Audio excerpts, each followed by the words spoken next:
Hi, I'm Ingrid Jones from the Urban Craft Center in Santa Monica, California, and I'm here to show you how to hand dip candles and ornaments.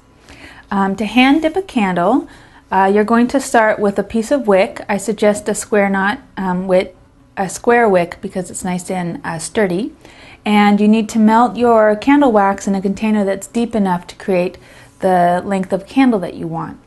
You're only going to dip it, you're not going to dip it all the way down to the bottom. You're going to dip it down to about 1 inch, so you need to have enough wax in there to make the length that you want. And you're going to start out just by dipping it in there, and it's going to curl up, and you're not going to worry about that. You're just going to dip it and get your first layer of wax on there, and you're going to let that dry. And you can see it stays liquid for quite a bit, and it's going to drip, and the wax is sort of melting into the wick at this point. But once it is dry, you can start shaping the candle that you want. Not quite dry enough. Now if you were doing an ornament instead of a candle, you would take the wick and you would bend it over and you would twist it together and dip the two pieces together instead of as a single piece, so you had a loop to act as your ornament hook.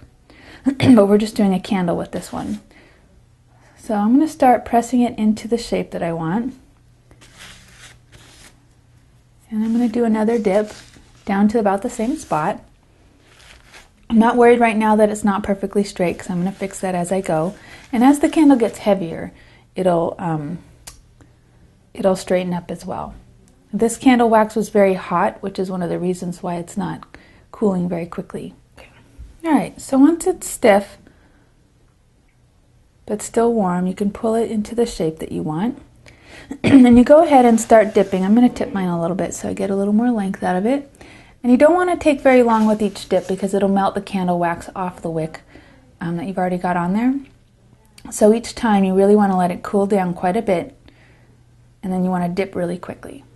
So you're just going to keep doing this until you reach the diameter that you want. A traditional hand-dipped taper ends up looking something like this.